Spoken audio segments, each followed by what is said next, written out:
So one of the questions we get asked frequently, and that you might have yourself, is what to do if you get a call from a prospective buyer who's interested in making an unsolicited offer for your company. There are fewer companies for sale, but there are still a good number of buyers who are active in the market, and they're looking for attractive companies to buy despite some challenging economic conditions. And so you might get, or you may have already received, phone calls like this. And if you haven't, typically this is how they go. You get a call from a private equity firm or a strategic buyer, perhaps someplace else or in another part of the country.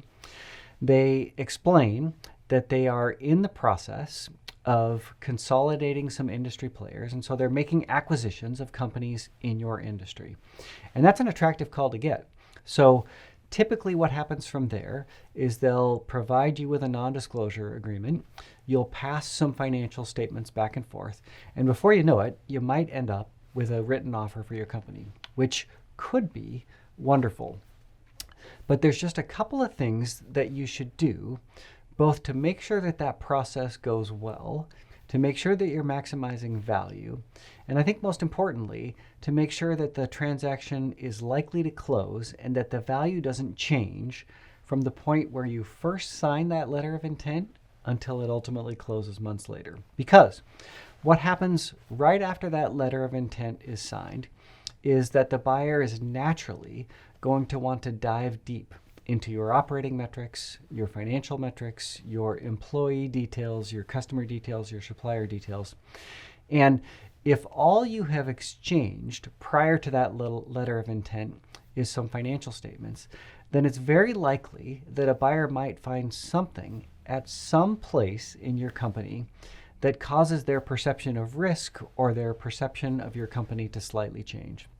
And so one of the most important things you can do is to disclose often and disclose early. You want to provide the buyer absolutely every piece of information that they need to know to fully understand what's going on in your company and to fully appreciate its value. And part of that is giving them all the bad news up front, because the last thing that you want to do is to enter into that process only to find out 30 days or 60 days in the future that you've given the buyer a piece of information that caused them to either significantly reduce the value that they place on your company or even causes them to change their mind about whether they want to make the acquisition. You just don't want to go through all that work to not eventually close the transaction. So what you want to do right after you sign a non-disclosure agreement is pull together a package of information that fully describes your company, all of the good news and even all of the bad news that a buyer will eventually learn as they go through the process.